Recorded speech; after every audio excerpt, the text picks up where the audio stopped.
up your engine.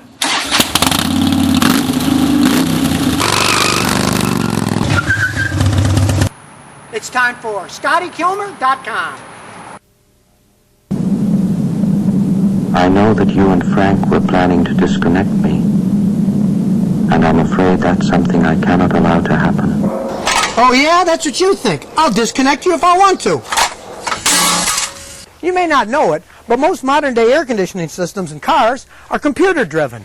And like hell, they can turn against you and you won't have any cold air. So this morning I'm going to show you how to bypass your air conditioning computer system with a simple little $30 thermostat switch. Your air conditioning clutch is turned on by an electric switch, and if the computer isn't working right, it won't turn it on. So here's how you can bypass all the computers. Unplug the switch, then get some wire and run wire from the switch inside the vehicle. There's a million holes in your car to go through. Where this cable goes through, there's a rubber outlet. Just push it through with a screwdriver, then run the wire inside. Then after you pull the wire through, connect one end to a toggle switch, which you can mount anywhere that you want. Just drill a little hole and bolt it in. Then you get your thermostat and connect the wire to the in right here. Now comes the hard part. This measures the temperature of your evaporator. On the Ford, the evaporator is right here in this plastic case. You drill a tiny little hole. Now be careful when you're drilling a hole, because you don't want to make a hole in the evaporator. You only need to drill it about that deep. Just find a nice part in the plastic tubing and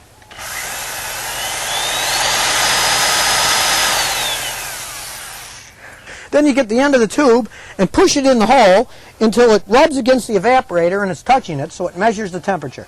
Then run a wire to the out to your battery. Now when you connect it to the positive terminal of your battery, make sure you use a fuse assembly to make the whole thing safe. This is a 10 amp fuse, which is good for the AC clutch. Now if your AC computer goes bad and you want to fix it the way it was designed, sometimes you have to spend $700 or $800. This little thermostat, hey, it only costs $30. Now this particular thermostat was designed for a Mazda, but they all work the same way. They measure the temperature in the evaporator, and you can set them colder or warmer by turning these little screws. Now they may not have them in stock, but they can order for you at any good auto parts store. They're not that expensive, and as you can see, they're very simple to put in. That's the way cars used to be when things were simpler and cost less to fix. So if your car's air conditioning computer hasn't been working right lately, I know everything hasn't been quite right with me, but I can assure you now, very confidently,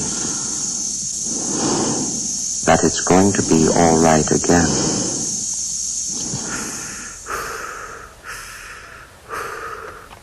forget space-age technology. Buy yourself one of these $30 thermostats. This is Scotty Kilmer helping you crank it up. And as always, if you have any car questions, just go to ScottyKilmer.com and I'll answer them.